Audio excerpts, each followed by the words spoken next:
Assalamu alaikum everyone and welcome to my channel. Today's topic of discussion is Fick's law of diffusion. So first we have to see that what diffusion is. So diffusion is basically the transfer or movement of substance or particles from higher concentration to lower concentration. As we all know that whether it is mass transfer or it is heat transfer. Generally, transfer occurs from higher concentration to lower concentration, as if two substances of high and low temperature come in contact with each other, so the energy, the heat energy transfers from higher temperature to lower temperature. Similarly, in diffusion, the substances move from higher to lower concentration. Now, in liquid and gases, generally diffusion takes place due to random movements of particles. In solids, diffusion also takes place but in very minute amount.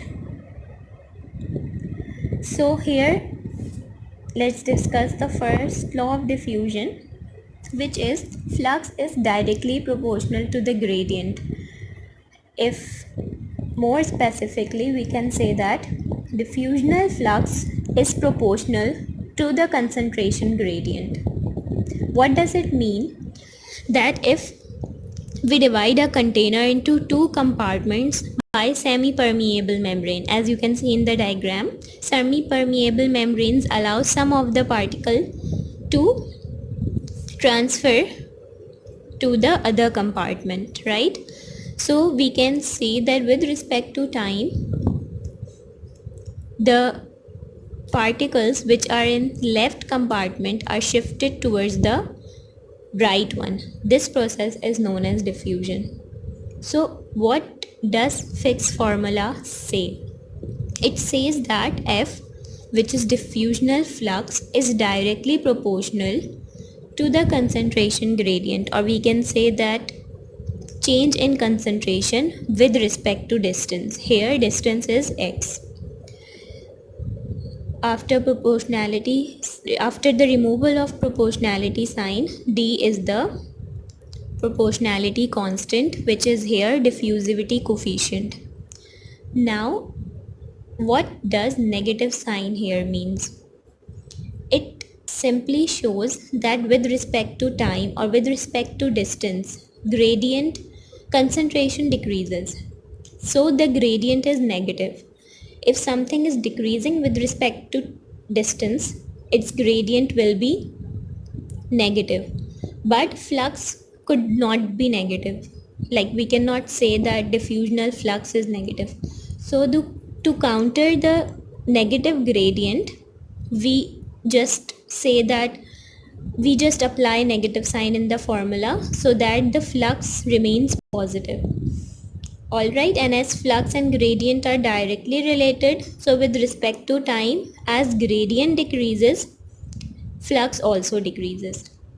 Initially, a lot of molecules started to transfer from left to right compartment, but with respect to time, when gradient is decreasing, flux also decreases with time, right? So as the result of which, what happens? Less molecules diffuses as the time increases. Alright, here are some limitations of the given formula which I showed you, which are that it is only applicable for binary system. We only see that there is a solvent and a solute, and solute is being transferred from one compartment to another, right? So we only deal with a compartment with two substances. Alright, if there is no solvent, we can say that it is air. Alright, we are not dealing here with multiple component systems. Then as we can see that concentration only changes with axis, right? So we are not dealing with y and z axis.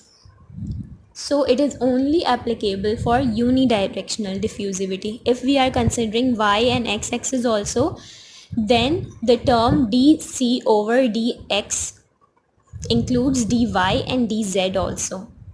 Alright, so here is a short introduction about Fick's law, and that's it. If you like my video, please like, comment and subscribe and share it with your friends. Thank you.